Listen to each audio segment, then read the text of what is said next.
Okay, we welcome in Mike McQuade, Vice President of Sports Center. And Mike, just tell us a little bit about what Vice President of Sports Center mean. What's your responsibility?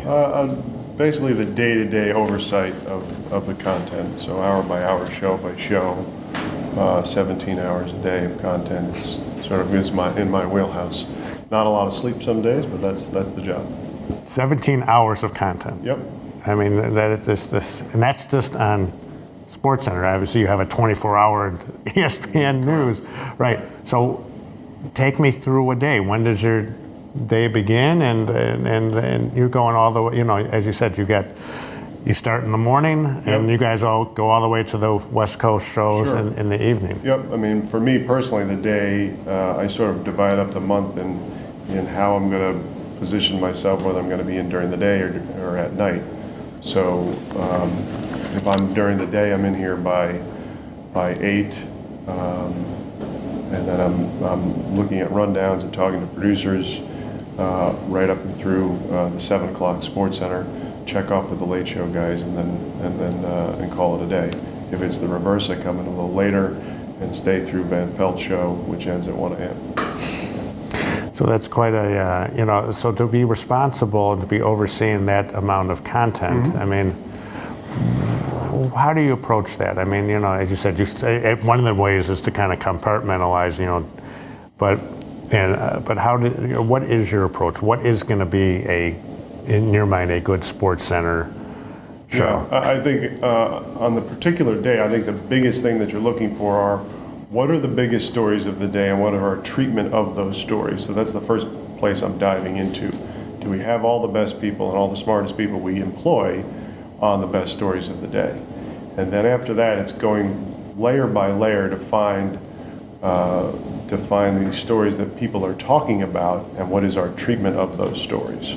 So that has become something that really has pushed the evolution of Sports Center, is the idea of a little story that socially has gained a lot of traction, and we're hoping that people will come to us to get a little more context to the story.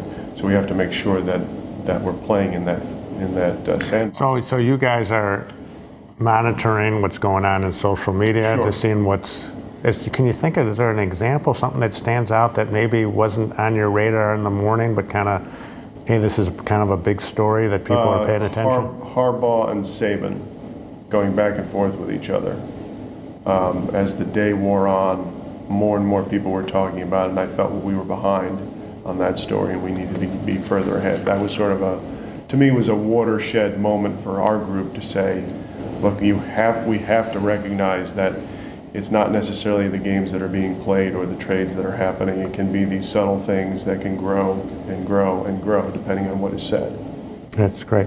So you date back to Sports Center in the 90s. Yeah, all the way back to the 80s. Yeah, I've been here. Back to the 80s. Sure. Okay, so back then it was a completely different show, and you kind of come in and all of a sudden, there's a different, John Walsh comes in and does a makeover of Sports Center. What was that, what do you recall from those days, how it kind of evolved into kind of this? Yeah, I started about a year before John got here. And at that point, Sports Center was, in essence, a stacked sports show of highlights. So you got all of your NBA, then later, and then the next segment you got all of your NHL, then you got all of your MLB. And what John did was basically take it as the sports page in the newspaper and be able to say what are the most important stories and divide them up that way. Culturally, that was as big a change to that point in any sports show.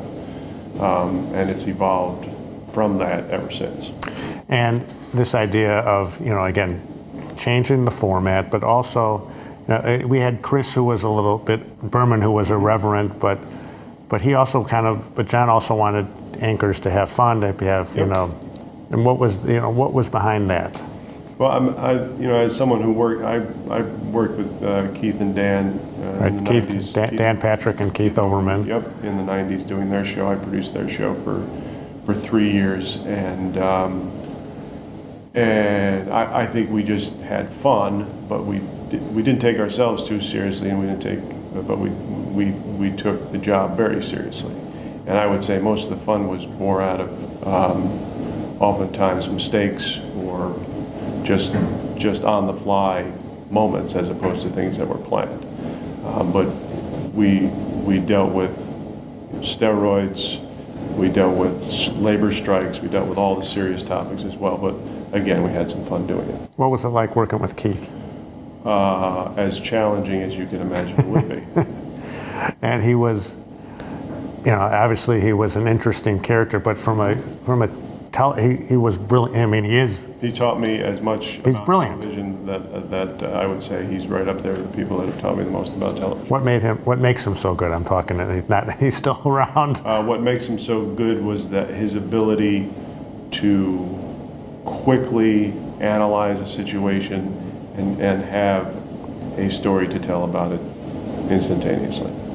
And so, SportsCenter then evolves. It continues to evolve. So back then it was two people in it behind a desk, and it looks almost primitive to what you Sure. have, this futuristic thing that you have now. What did you see as kind of the evolution of SportsCenter, to what it is today? How has it changed?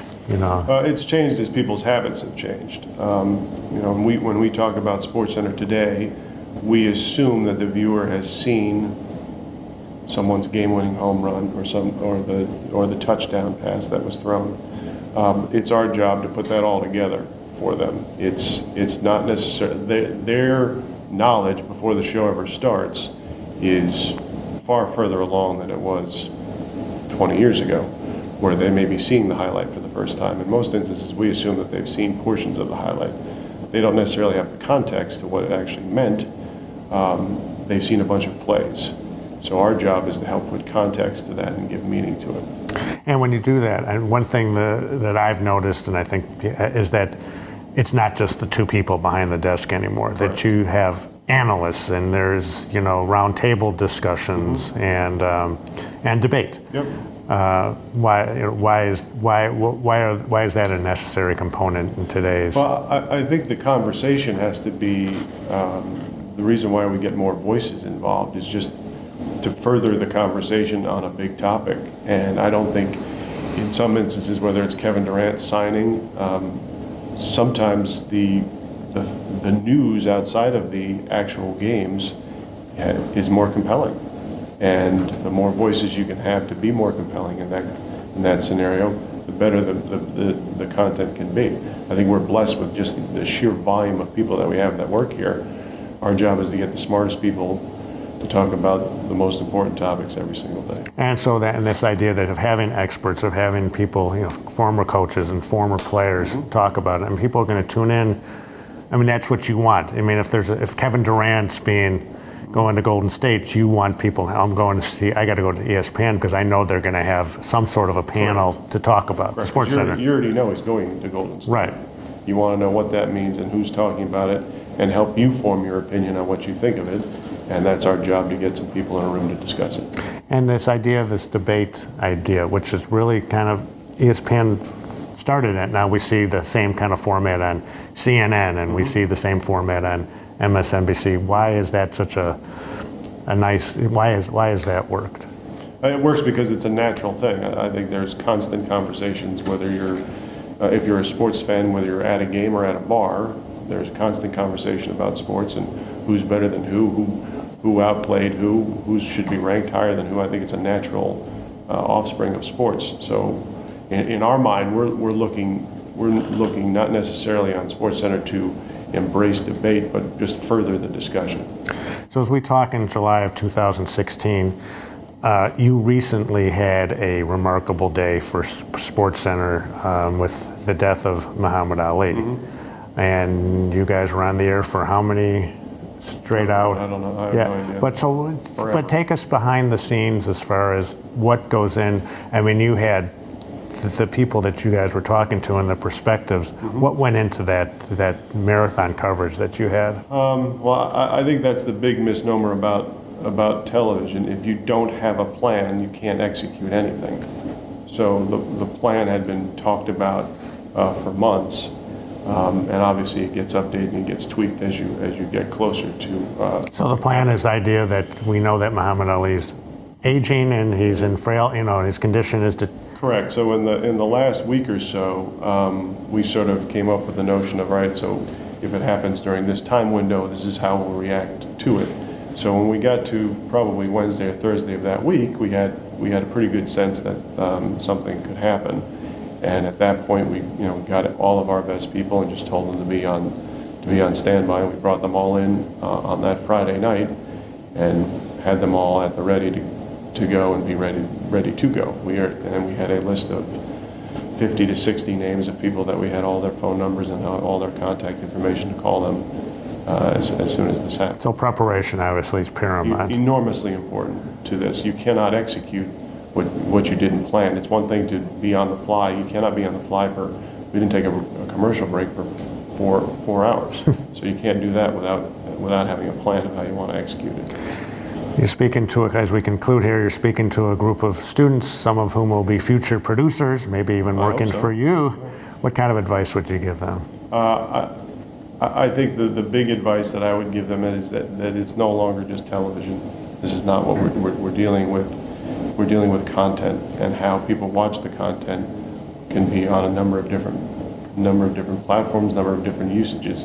But I think in order to be great at this job, you have to realize that people have the ability to get your content in 100 different ways, and how you can distribute that content ultimately will be the judge of your success. Thank you very much. Great stuff.